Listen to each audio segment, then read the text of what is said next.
July 1975. An American Apollo spacecraft and a Soviet Soyuz spacecraft prepare to join in Earth orbit, 140 miles above the Atlantic near Portugal. During their two-day joint flight, astronauts and cosmonauts transferred between spacecraft. They conducted space experiments, and they tested a compatible rendezvous and docking system, evaluating its potential as the universal standard on future spacecraft for docking and rescue.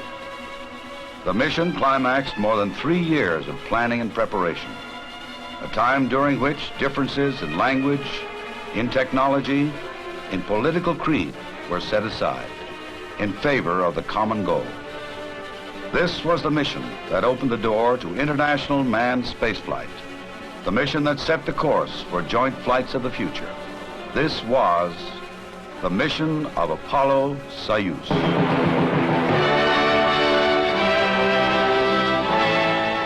So how did the song get into space and play during the Apollo-Soyuz mission? You can thank astronaut Thomas Stafford, commander of the Apollo spacecraft, for that. He's in orange standing on the left. Aren't you glad I told you that? Thomas Stafford was from Oklahoma. Conway was also residing there. And Conway was Tom's favorite singer. So in March 1975, Tom asked Conway for a favor. At first, Conway thought it was a joke. Luckily, Conway came to discover it was real, and got a professor from Oklahoma University to teach him some Russian. Conway would learn the words and record the song a phrase at a time, repeating the Russian phrase sung by his professor prompter. The master was then shipped back to Nashville for re-recording.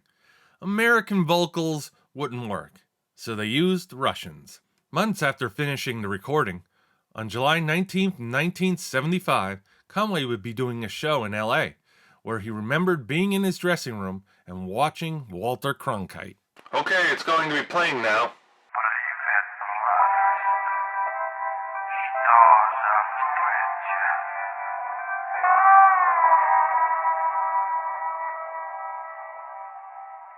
Over. Apollo, Houston. Go ahead. That sounded like it was from far western Oklahoma, around Kiev. No, that was Conway, Twitty, and Russian for the Soyuz crew and the people in the control center. I don't know whether my old friend, Jim Hartz, who's working upstairs, recognized that or not. He's from Tulsa. Roger. Once the crews were safely back on Earth, some of the crew would eventually go out and meet Conway. They would present him with plaques, one containing the pen and patch from Tom Stafford. The space story would also be covered as part of the showcase at Conway's entertainment complex, Twitty City, in the 1980s. The song would be released on 45 in 75, with the English version on one side and the Russian on the other. Hello Darlin' would become the top country single of 1970, according to Billboard. With such success, there was bound to be plenty of covers. By the end of September 1970, 13-plus covers were already released. Plenty of country artists would go on to cover the song, and it wouldn't just be country artists. Albert Jones would also cover it, and let me tell you, it's different. Give it a listen when you get a chance. Tell me what you think in the comments below. In addition to the covers, there were also parodies, including Hello Darlin' 2 by Homer and Jethro. BMI would present Conway with a special citation of achievement for 1 million broadcast performances of Hello Darlin'. The song is still quite popular today. Brad Paisley would sing the tune as part of a special on CMT in 2009.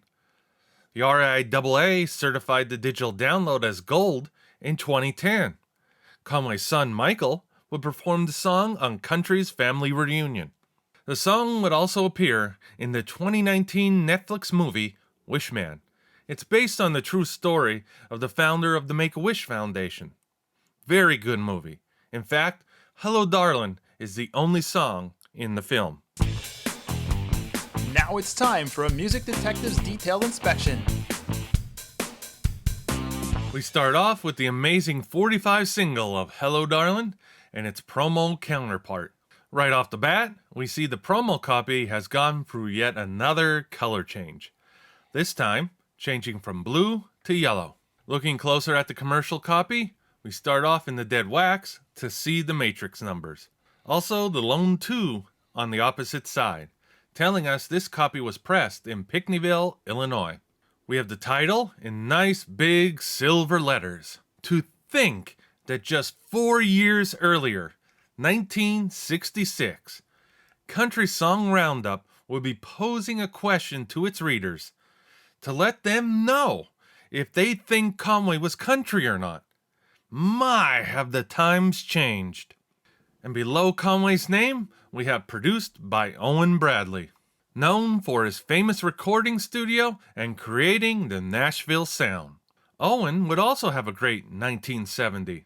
He was awarded the Nashville Plus Award from the Chamber of Commerce, the Mayor of Music Row Award from the Nashville Mayor, and a plaque from the Nashville chapter of the NARAS in front of over 300 people.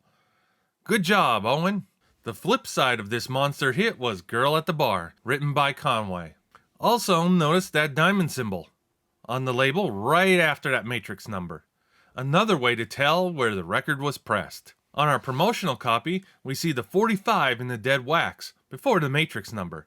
That's telling us that this is mono, not stereo. There's also a lone number 1 on the opposite side. That's for Gloversville, New York pressing plant. The label has an A in a circle, and the flip side with Girl at the Bar has no such mark. Let's journey over to Spain and take a look at the Spanish 45, which comes in a nice photo sleeve. We have a picture of Conway. We'll see that again later. And because this is international, we have the MCA inside the now old Arrow logo. Turning it over, we have the review in Spanish, of course, but instead of Girl at the Bar, we see this 45 comes with Rocky Top on the B side. Interesting. Probably makes more sense as Girl at the Bar was from Conway's previous album, To See My Angel Cry, and Rocky Top is on the new Hello Darlin album. Taking off the sleeve, let's show you the dead wax first. Okay, we see the MCA Arrow logo, nice and big on the top of this label, and the other information at the bottom. No mention of Owen Bradley here. Let's also take a good look at the dead wax on the other side. There you go. International records don't usually have a symbol for the pressing plant. Bummer. Let's get back to the States and look at the album. Drum roll please. Look at that. The cover that anyone, everyone who knows Hello Darlin or Conway Twitty is probably most familiar with. Let's jump into some of the reviews first. Billboard would say that Conway had another winner and other outstanding material. Cashbox said the package was going places fast. Record World said that all the Darlins will line up to say hello. And CMP will give it 4 stars. A very satisfying album. A month later, Cashbox would review the album again. This time, it was a pop pick. This iconic album has Conway playing his guitar on a gray background. We also have the list of songs, not in order though, arranged more for a more artistic layout. Top corner, we have the catalog number, and the word stereo joins the Decca logo on the bottom. Onward to the back. What do we have here? Looks like this album was signed by Conway. Looks like hello, a person's name, and then his signature. Quite fitting to have his signature on his signature song, eh? But that's not all. We have another autograph in the upper corner. This is from Joe Lewis. Joe was one of the Twitty Birds. He was the bass guitarist in Conway's band. Below Joe's Hancock, we have a write-up from Connie Smith. Connie was considered a top female vocalist when Conway's record was released in 1970. Conway would also have a Connie song on this album, I Never Once Stopped Loving You, which she used as the title to her 1970 album. She would take the song up to number 5. We also have the full album song list along with the songwriters and runtimes. Before we get to the inside vinyl, we gotta show you another cover. the MCA Records cover. The Decca name will be retired in 1973, and so MCA would re-release Hello Darlin' with an updated cover.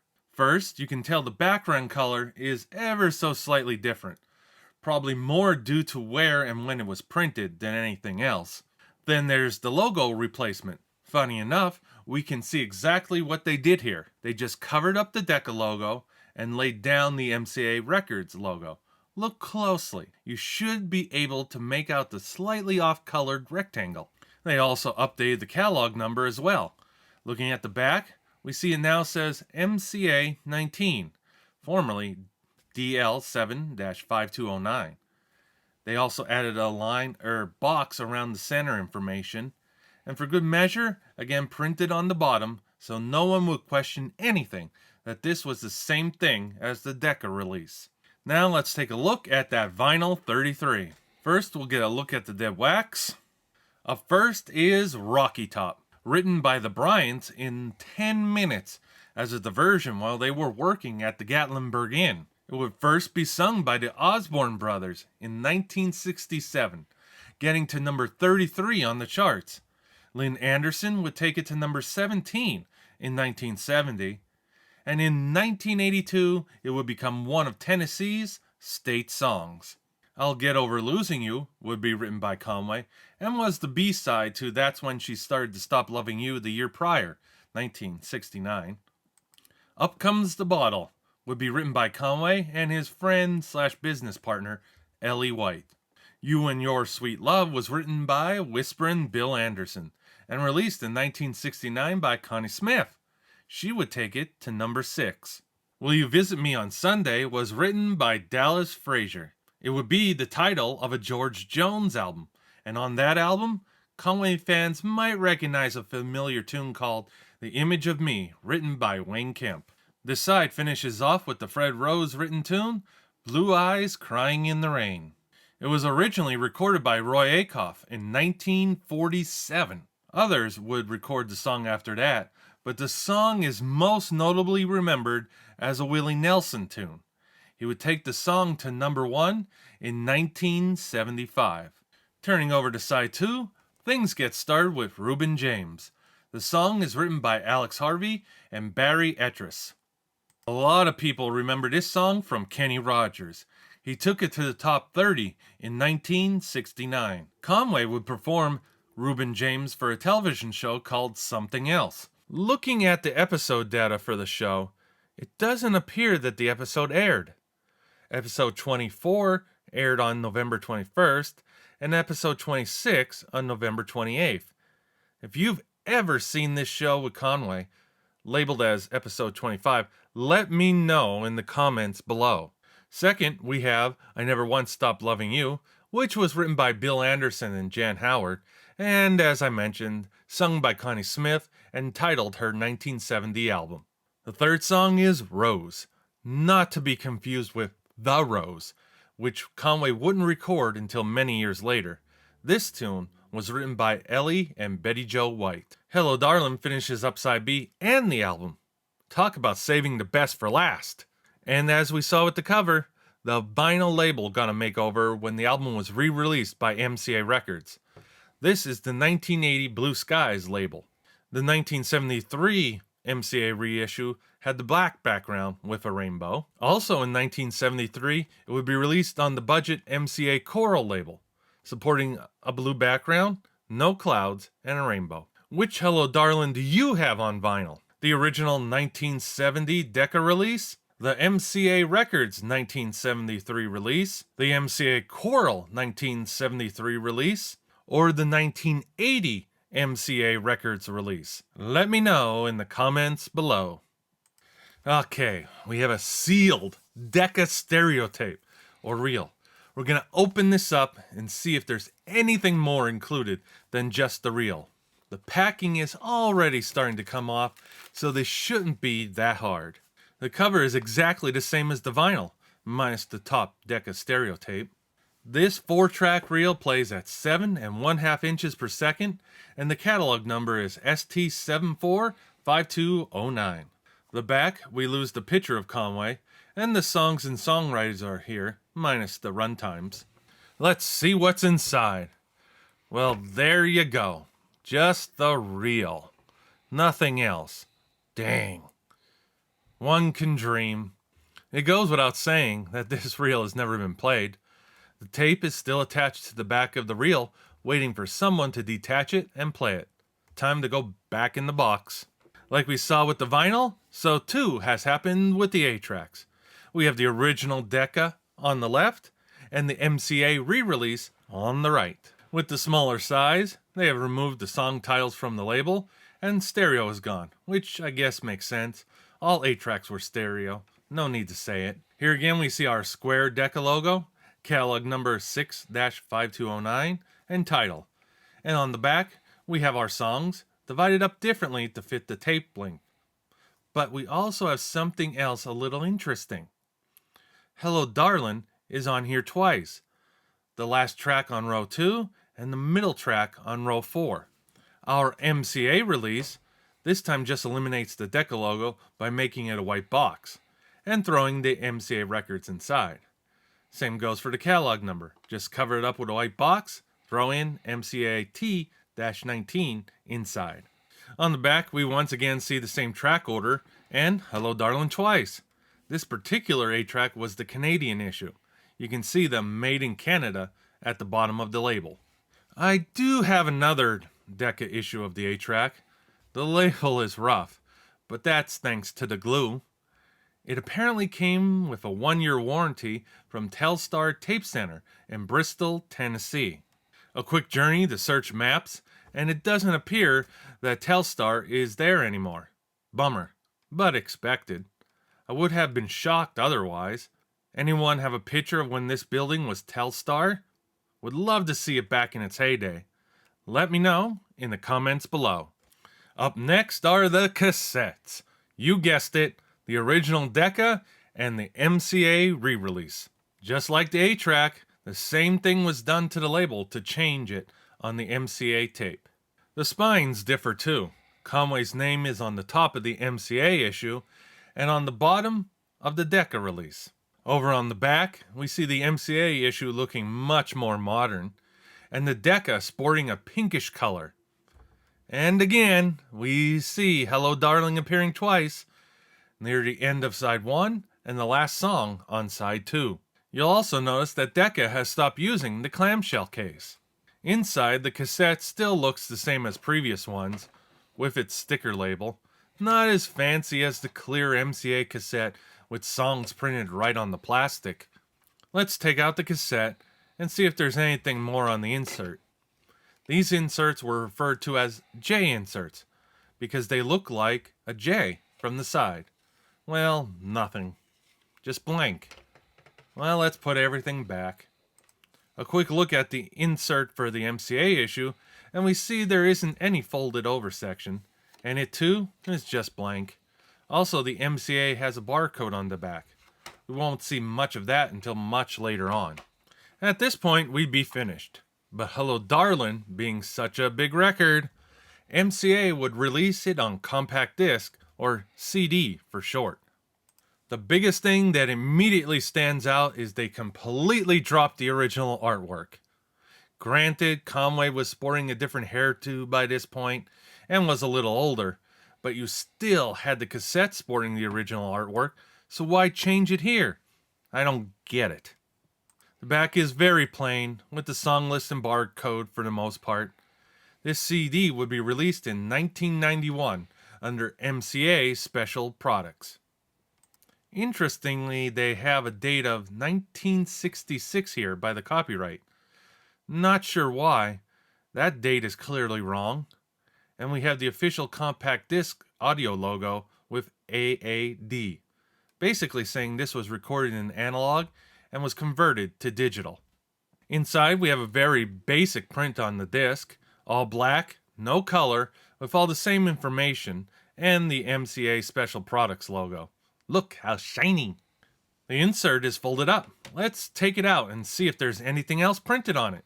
We have the song list again, with nothing more than the licensing outfit, which is BMI for every one of them except Blue Eyes Crying in the Rain. That was very underwhelming. Let's take a look at the underside of the CD. With these pressed discs, an interesting fact about the CD plays from the inside outward, while the record is played starting from the outer rim inward. I hope you enjoyed this episode. Subscribe if you do. Here's some other Hello Darlin ads to finish things up. That's it for this episode. If you haven't done so, subscribe. Also check us out on Instagram and Twitter. Just search for Music Detectives Show.